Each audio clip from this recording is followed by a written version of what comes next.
आज हम बात करेंगे एनवीडिया की। एक ऐसी कंपनी की कहानी जो सच में अविश्वसनीय है। एक कंपनी जो दिवालिया होने के कगार पर थी और आज $4 ट्रिलियन की ताकत बन चुकी है।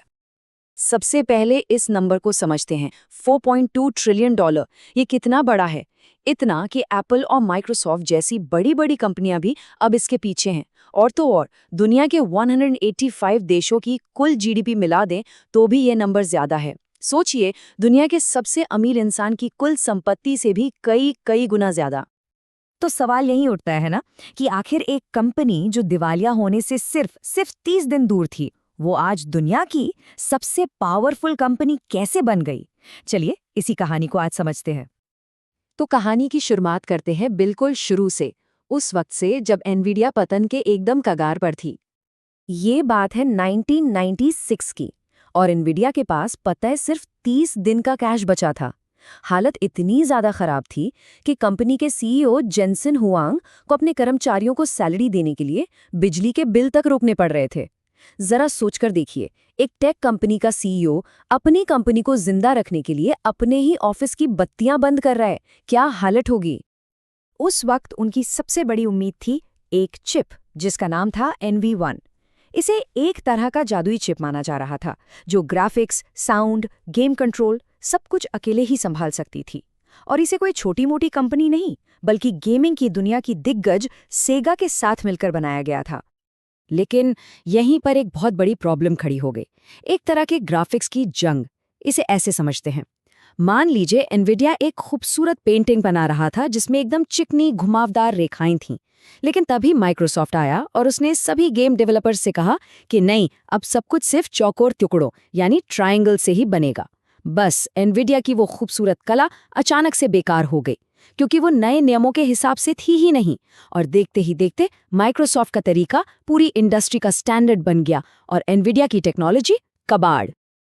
और इसका नतीजा एक विनाशकारी विफलता। कंपनी ने 2.5 लाख चिप्स भेजे थे और उनमें से लगभग सारे के सारे वापस आ गए। ये एक बहुत बड़ी बिजनेस तबाही थी।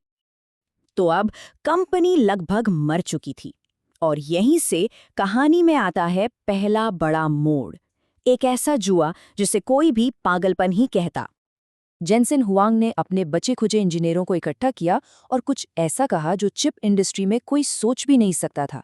उन्होंने कहा, हम एक नई चिप बनाएंगे और हम इसे हार्डवेयर पे टेस्ट नहीं करेंगे। सोचिए, ये तो ऐसा हुआ जैसे कोई शेफ बिना चखे कोई नई डिश बना दे। चिप इंडस्ट्री में ऐसा करना मतलब ये अनसुना था, बिल्कुल पागलपन। और ये था उनका वो अविश्वसनीय प्लान। स्टेप 1, चिप को पूरी तरह से सॉफ्टवेयर में डिजाइन करो। स्टेप 2, वो कैसे काम करेगी उसे वर्चुअली चला कर देखो, मतलब सिम्युलेट करो।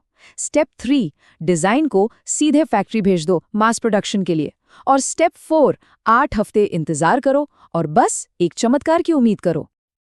और फिर वो चमत्कार हो गया।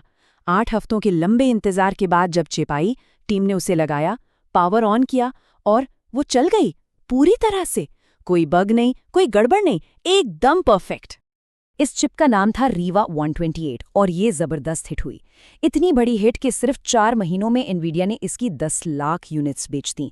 ये सिर्फ एक कमबैक नहीं था, ये एनवीडिया का पुनर्जन्म था। लेकिन जेनसन हुआंग ये जानते थे कि सिर्फ एक बार मुश्किल से बचना ही काफी नहीं है। अगर सच में जीतना है तो एक ऐसी सोच चाहिए थी जो कंप्यूटिंग की दुनिया को हमेशा के लिए बदल दे।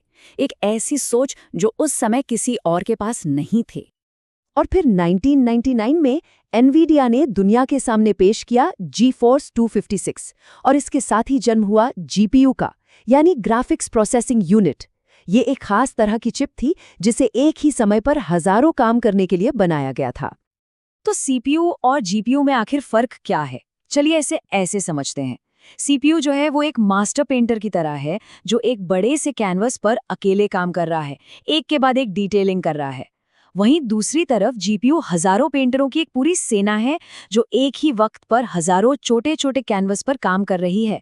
मतलब GPU एक साथ हजारों सिंपल काम कर सकता है। और बस यही थी जेनसन की वो दूर की सोच।